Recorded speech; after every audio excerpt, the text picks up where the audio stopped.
अभी कुछ दिन पहले की बात है कि अपने हिंदुस्तान के अंदर बाप और मां ने मिलकर के अपनी बेटी को इसलिए कत्ल कर डाला ताकि उसकी शादी ना करना पड़े। अल्लाह सुने जो बात कहने लगा। 12वीं शरीफ का महीना जब आएगा खुतबा को आप सुनेंगे, हर खतीब हुजूर की विलादत से पहले का तज़किरा करेगा और उसमें जो सरे फहरिस्त मौजू रहता है वो बेटियों का कत्ल रहता है। यही सरे फहरिस्त रहता है ना, बेटियों का कत्ल। हुजूर से पहले बेटियां मारी जा रही थी। मुझे बताओ क्या फर्क है? कल भी बेटियां मारी जा रही थी, आज भी बेटियां मारी जा रही हैं। फर्क इतना है, कल पैदा होने के बाद मारी जाती थी, आज पैदा होने से पहले मारी जाती। सही बात है, बिल्कुल बात यही बात। ज़हन नशीन करें मेरी बातें। मैं खिताबत का लोहा मनवाने नहीं आया, बस एक पैगाम देने आया और इंशाअल्लाह इस आज के दिन के बाद इस पैगाम को मरते दम तक याद रखोगे। बाप और मां ने मिलकर बेटी को कत्ल किया ताकि उसका निकाह में और उसके शादी में जहेज न देना पड़े। अभी कुछ दिन पहले अपने आप को इस्लामिक कंट्री कहने वाला देश जहाँ कहते हैं कि यहाँ पे निजाम मुस्तफा है, उसी मुल्क के अंदर एक जालिम बाप ने 7 दिन की बेटी को गोलियां मार के कत्ल कर डाला। ये जमीन पे हो क्या रहा है? ये जमीन पे चल क्या रहा है? 7 दिन की बेटी को एक बाप ने कत्ल कर डाला। जब इंटरव्यू में उससे पूछा गया, बता तूने 7 दिन की बच्ची को कत्ल क्यों किया, इसका कसूर क्या था, इसकी खता क्या थी, इसने तेरा बिगाड़ा क्या था? अभी तो इसने आके दुनिया में होश भी नहीं संभाला था, अभी तो इसने तुझे अपनी आंखों से पहचाना तक न था, आखिर इसे कत्ल क्यों किया?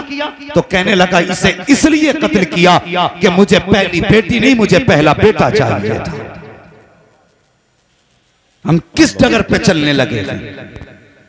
अपने समाज को उठाइए, देखिए क्या बेटियों को इसलिए तलाक नहीं दी जाती कि इसके शिकम से कोई बेटा नहीं हो रहा है? कितने लोगों के फोन आते होंगे हजरत के पास कि अल्लामा कोई तावीज दे दे। दामाद 5 दिन से 5 महीने से बुलाने नहीं आया, 3 साल से बुलाने नहीं आया, लेकिन जब वजह पूछी गई तो वजह जब निकल के आई सामने, यार कलेजे टुकड़े टुकड़े होते हैं। बाप आंखों में आंसू भर के कहता है मेरी बेटी का कसूर कोई नहीं, ससुराल के एक एक काम को ख्याल करके करती रही, सास की खिदमत करती रही, ससुर का एहतराम करती रही, पूरे ससुराल वालों के कपड़े धोती रही, सबके आगे उसकी गर्दन झुका के रहती रही। कसूर सिर्फ इतना है कि बेटी के शिकम से सिर्फ बेटियां पैदा हुई, इसलिए दामाद छोड़ के चला गया। ओ हया कर, किसी की बेटी को इस बुनियाद पे न छोड़ कि उसके शिकम से पैदा हुई है। ओ खुदा के वास्ते अगर बेटियां पैदा हो तो दिल थोड़ा ना कर, खुदा का शुक्र अदा कर, इसलिए कि बेटे दुआओं से पैदा होते हैं लेकिन बेटियां नसीबों से पैदा हुआ कर। सुभान अल्लाह, नारे तकबीर, नारे रिसालत, मसलके आला हजरत, सुभान अल्लाह, सुभान अल्लाह,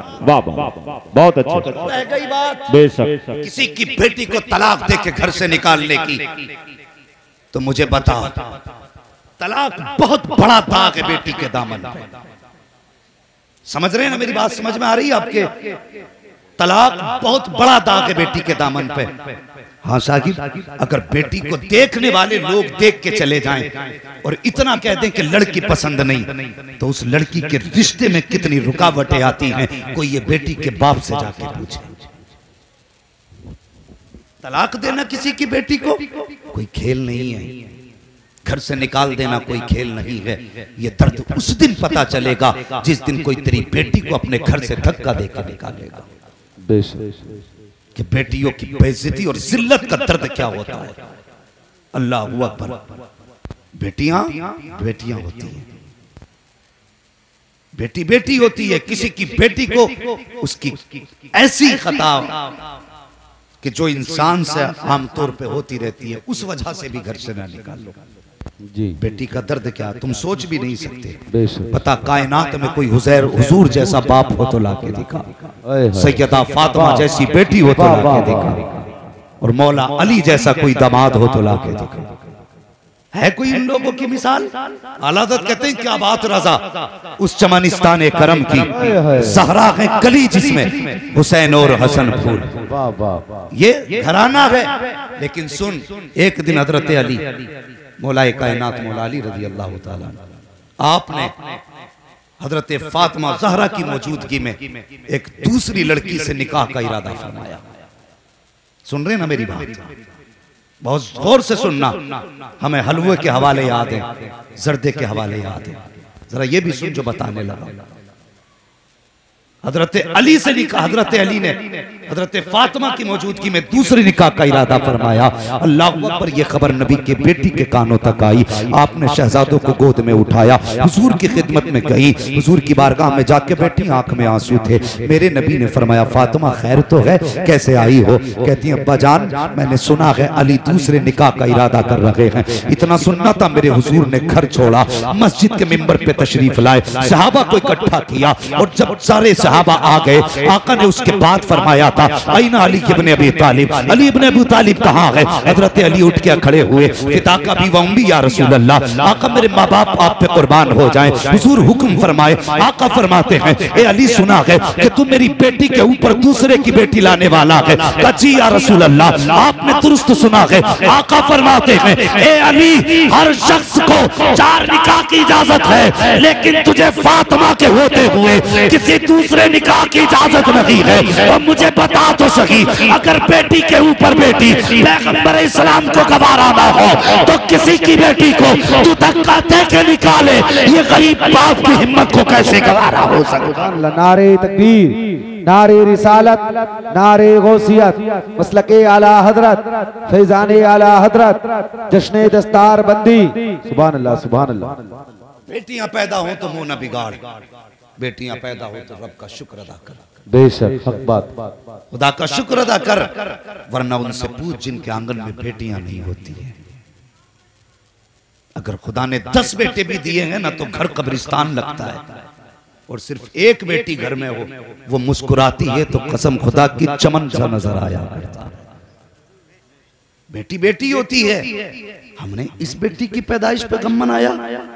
जो पैदा होती है तो रब कहता जा मैं तुझे भी रोजी दूंगा, तेरे सदके में तेरे माँ बाप को भी रोजी दूंगा। उसके लिए हमने गम मनाया। ओ यार, ये पैदा हुई थी तो घर में खुशियों के चिराग जलते, ये पैदा हुई थी तो तुम्हें घी के चिराग जलाने थे, लेकिन मुंह लटका दिया हमने। हमें बेटी नहीं चाहिए। और बेटे मांगने वालों, बेटे मांगो, तुम्हारा हक है। इसलिए कि बेटे मांगना ये नबियों की सुन्नत है दुआओं में। मैं इनकार नहीं करता, लेकिन बेटे मांगो, साथ में रातों को उठ उठ के खुदा से बेटियां भी मांग लिया करो। बेटियां भी मांगो खुदा से, इसलिए कि अगर कभी तुम देखना चाहो तो देखना, जब बेटे माँ बाप को ना अलग कर देते हैं, वो खुद अलग बैठ जाते हैं, पेट भर के खाते हैं, एक वक्त बाप से नहीं पूछते तूने खाया कि नहीं खाया। और उसी आलम में बाप बीमार हो जाए और बेटे इलाज ना कराएं, ये खबर बेटी को परदेश पहुंच जाए, मेरे अब्बा बीमार हैं, कोई रोटी खिलाने वाला नहीं, घर में 4 बहुएं हैं, कोई पानी पिलाने वाला नहीं। खुदा की कसम, उसका घर उसकी अपनी दुनिया है, उसके भी अपने बच्चे हैं, लेकिन खबर होती है ना कि मेरे बाप को कोई रोटी खिलाने वाला नहीं, और यार दुनिया छोड़ के बाप की खिदमत में आ जाती है और बाप के कंधे पे हाथ रख के कहती अब्बा दिल थोड़ा ना कर, बेटों ने छोड़ दिया है लेकिन अभी सीने से लगाने बेटियां मौजूद। सुभान अल्लाह, सुभान अल्लाह, सुभान अल्लाह। ये बेटियां होती हैं। जिंदाबाद, और जिंदाबाद। सुनो, कभी कभी बेटे वो नहीं करते जो बेटियां कर जाती हैं। बहुत घमंड होता है ना बेटों पे। अल्लाह ने 4 बेटे दिए, इसके 8 बेटे, इसके 10 बेटे। दावे के साथ कहता हूं, बेटी एक हो, बेटा भी एक हो, और कभी ईद आए तब आजमाना। बाप मजदूर हो तो बाप अगर बेटी से कहता ना बेटी ईद आ गई, नए कपड़े बना ले, तो बेटी बाप का चेहरा देख के, उसकी गुर्बत की थकावट के आसार उसके माथे पे देख के कहती है अब्बा अभी कुछ दिन पहले कपड़े बनाए थे, उन्हीं को परेज करके पहन लूंगी, मेरी ईद हो जाएगी। सुभान अल्लाह। ये बेटियां होती हैं।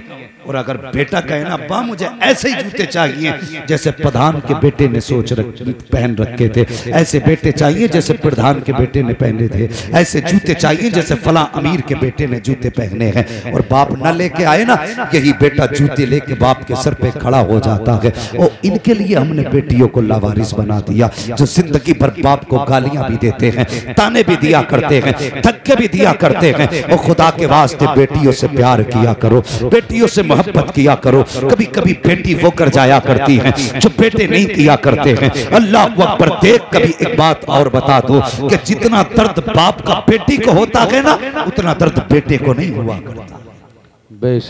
हक बात। बेटे को उतना दर्द नहीं होता। इसकी बस एक मिसाल समझे, कभी तुमने जनाजे देखे घरों में? जनाजे देखे कि नहीं? अगर देखें तो तुर्को जबान हिला दो और बताओ, देखे नहीं जनाजे? जब बोलोगे तब आगे बात जाएगी। जनाजे देखे? और जोर से जनाजे देखे? तो जनाजों पे बैठे हुए लोग भी देखे? सुने, अगर बाप इंतकाल कर जाए, बेटे को खबर हो अब्बा इंतकाल कर गया, थोड़ी देर बाप के जनाजे पर होता है, बाहर निकलेगा, मसाला खाएगा, पान खाएगा, पुड़िया खाएगा, टहलने निकल जाता है, इधर उधर लग जाता है। लेकिन जरा सच बताना, किसी बेटी को बाप के जनाजे से उठते हुए देखा है? नहीं। कोई बेटी ऐसी है जो थोड़ी देर बाप के जनाजे पे बैठ के उठ के चली गई हो? नहीं।